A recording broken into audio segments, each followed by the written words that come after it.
The man who enjoys the walk will walk further than the man chasing the destination, or in my case, goals. When I was 11, I made stupid vines and skits with my friends on a little Android phone, the one where if you dropped it on the floor in class, the battery would fly out. At 13, I secretly had a Vine reposting meme account hit 3,000 followers before I lost the password.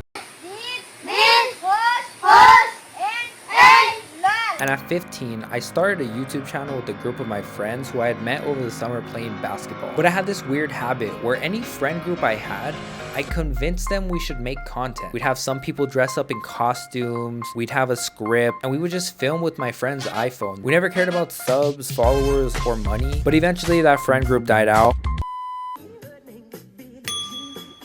The channel got deleted and we all went our separate ways. But for years, I secretly had this urge to just keep making videos. But this time I was 19 and as an adult, I had to make money. One day I'm scrolling on TikTok. I see these guys making these rugs. That began my journey as Rug Reality. I was able to create videos, make things people enjoyed, and I got to sell things online. I actually got really good at making them. I got super into learning about social media marketing, and eventually all my problems were solved. Yeah, not really. 2 years in, I was in the valley of despair, and this is where most people quit and most dreams die. I definitely quit. I failed, and now I was destined to live out a life working at a 9-to-5 that I absolutely hated. Fast forward to 23 years old, I had gained weight, lost my spark, and I had just broken up with my girlfriend at the time of 3 years. I was the most lost I had ever been in my entire life. So after a weekend of reflection, I wrote out exactly who I wanted to be by 27. And alongside that, I wrote out these ambitious goals that completely scared. Like, I remember looking at the paper and saying like, oh shit. But then I posted my goals on Instagram. I have to do these. I quit my job and bought a ticket to Thailand, having never been on a plane before. 2.5 months later,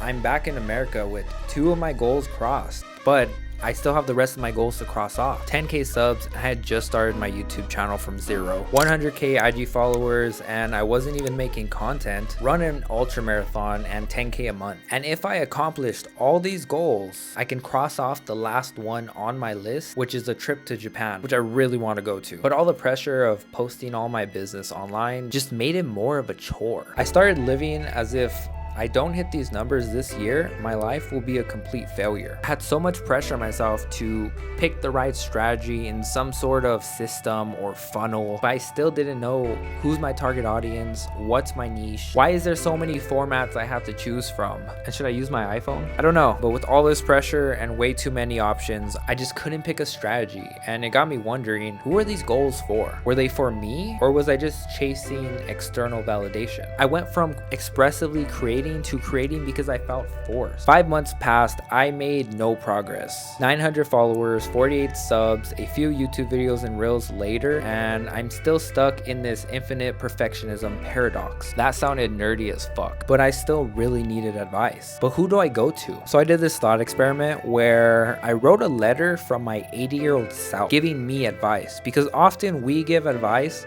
to other people better than we do ourselves, which is weird. I won't go into detail, but he didn't tell me how to hit 10K subs. He didn't care about none of the shit I was worried about. He just reminded me to stop taking life so serious. He reminded me of why I even started. I made up these numbers to actually allow myself to feel like a creator and say it without cringing. But I'm already that. I've made videos my entire life, and quality is subjective. Who's to say the moment you post your first YouTube video, you're not already a YouTuber? My 8-year-old self reminded me that creating is not something I just want to do in order to make money or hit a goal that seems impressive to others. It's just something I've always been drawn to. What's the point of doing anything if you're not enjoying it? You're just existing through life. So if you take anything from this video, it should be that you should fall in love with the process. Not the numbers, not the milestones, not some written goals you wrote 9 months ago and posted online. Fall in love with the walk,